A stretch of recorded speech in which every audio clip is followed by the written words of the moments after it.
Hey everybody, it's Jason Blaha here, and today I want to chat with you guys a little bit about why it is so important as we become more and more advanced as lifters that we utilize more supplemental lifts, more accessory movements, things like that. And I don't really care specifically what it is you're training for, what your endeavors are, but at the end of the day, we generally want more muscle mass, right? We want more muscle, better body composition, things like that, irrespective of what we are training for. And essentially, unless you are a super serious marathon runner, it is very, very unlikely that you're ever going to build too much muscle. And what I mean by that is just without any sort of drugs being put in your system, and even for a lot of guys, even with those being put in their system, they're not going to get so big that your muscle mass becomes a problem. If anything, gaining more muscle becomes more and more difficult as we go, as far as progressing towards our goals. Now, one of the things I always point out to people is that minimalist training works really, really, really well for novice lifters. And anyone who's out there telling you, oh, minimalist training gives you minimal results, well, no, not for novices, because too much exercise variation for the novice lifter actually produces inferior results because it'll interfere with recovery. It won't give them the best training response. People who are in their first year, sometimes second year of serious training, they need to just stick to the basics. They need to, and the reason is that just basic lifts give you the most bang for your buck. They need to be selecting exercises that work as much muscle as possible on every set. All right? That's what they need to do.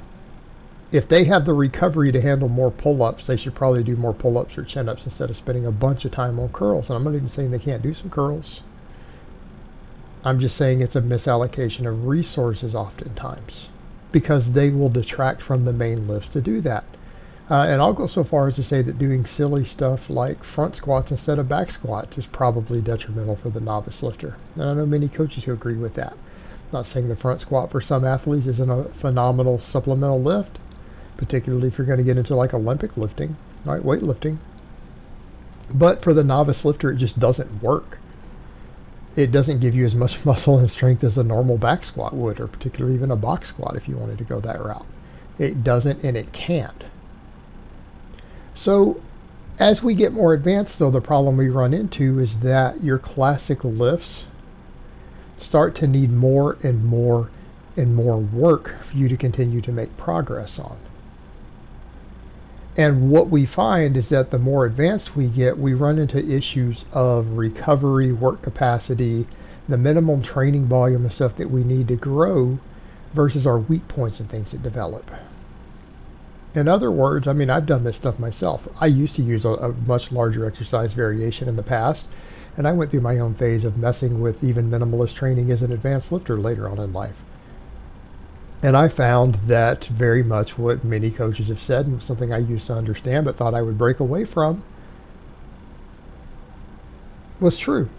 It's true. You start to run into an issue with a low exercise selection of you can only handle so much total training volume every single week. Inflammation accumulates, overuse injuries accumulate. And volume, while I will say that volume is not the primary driver of hypertrophy, I think tension plays just as important of a role. I don't think we can be so simplistic in our models. I think when you're so reductionist that you start saying something like there's one variable and one variable only is the most important factor for gaining muscle, I think that makes you a fool because it's not that simple. It's a far more complex and nuanced topic than that. But we know that there are ideal volume ranges at least. And we know that the more advanced you get, the higher that threshold goes. Well, the problem we run into is that as we get bigger and stronger and more advanced, we're moving much, much more tonnages with big exercises. There's more wear and tear on the body. There's more axial loading. We're also more subject to overuse injuries. All right, and that's as far as most injuries go. People don't understand. You don't get hurt because you lifted too heavy. That is actually extremely rare. And without drugs coming into play, it's almost unheard of for advanced lifters to get hurt just because they lifted heavy. It's exceedingly rare. It's overuse. Well, you get overuse by trying to do too much volume on your biggest, heaviest classic lifts, the very lifts that make the novice lifter grow like a weed. Squats, deadlifts, chin-ups, bench presses, right? That make you grow like weed. Get more advanced, that's how you accumulate overuse injuries, because you can only do so much volume of them. You have to have some variation. And what I find is that more and more, the more advanced we get, we don't get a lot of the benefits from putting all our efforts into the big classic lifts. We don't.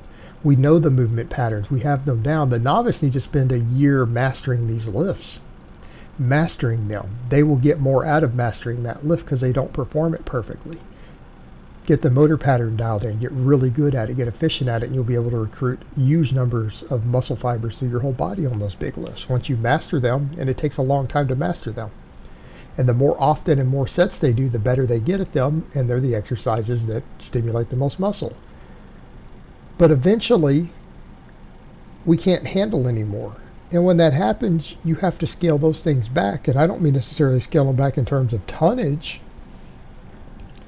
I mean scale them back in terms of total reps, total volume, things like that. Because you're adding more weight. You're still doing oftentimes just as much, if not more, tonnage than you did as a novice, with fewer total reps, because you're double or triple the strength, or more in some cases. So you have to fill the niche with other exercises. And this is where all these supplemental lifts come in. I mean, look at the different things you see me doing here. A bunch of good mornings. Does that mean I don't deadlift? No, I do multiple variations of the deadlift. But the good morning is a lot easier to recover from. And if I need to hit all my erectors and hamstrings and posterior chain and train different angles and maybe work on getting a better stretch reflex in my hamstrings, I can do all of that with a good morning without beating up my recovery quite as much as a deadlift.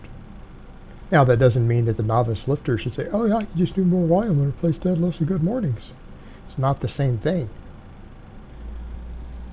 But as you get advanced, you can only handle so much of that. That good morning will give you more training volume for less fatigue added on the back end.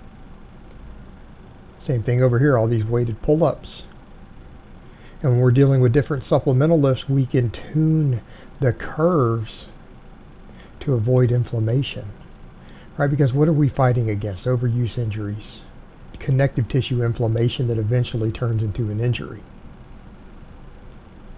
So if you have different spacings, you can take something like I'm doing there and take a neutral grip. It's easier on the shoulder joints than the double overhand, right? It's easier on the shoulder joints. It's easier on the bicep tendons than an underhand grip, and arguably seems to hit just as much bicep in the EMG studies. Same thing, we want full range of motion because the bottom matters. I can change the strength curve by just adding chains, right? We can use these different supplemental lifts to get additional training volume without beating these things up so that we can maximize body composition. Because there's a lot that happens in that size strength continuum. There's a lot that happens there. And I would argue that no, you can't do just these sort of supplemental lifts and get really jacked clean either, because you need the maximum strength end. They feed into each other. But you can't stand around just doing heavy lifting on your classic lifts all day either. And you start messing with more and more assistance movements like this, accessory movements, supplemental lifts, you can tune everything to get large amounts of training volume in a way that's easy on your joints, easy on your tendons, that you can rotate through them when they start to develop these issues, because any exercise done with enough volume long enough will aggravate tendons. It'll aggravate connective tissue. You can swap to a different exercise. But having large numbers of these in your arsenal lets you do higher volumes of training and deal with localized recovery better, and sometimes systemic recovery better, because you're not loading the spine and everything else as much, right? Because we can only handle so much of that. And that's ironic. The best exercises put large amounts of axial loading on you. They put large amounts of compression or shear on your spine. They're the best exercises. But we have a finite volume that we can handle of them. They give us the most bang for our buck, but we can't handle much bang, right? They give an amazing return on your investment, but you can't put much into them because at a certain threshold they break you. That's where all these smaller exercises come into play. They let you fill the gaps in your training volume so that you can maximize your body composition, because at the end of the day, I don't care what it is you are competing at or what your training goals are, you probably need to improve your body composition. And using carefully selected supplemental lifts is the way to do that. Alright guys, so that's really all I have to say on that today. I hope it's been informative, and I will talk to you guys next time.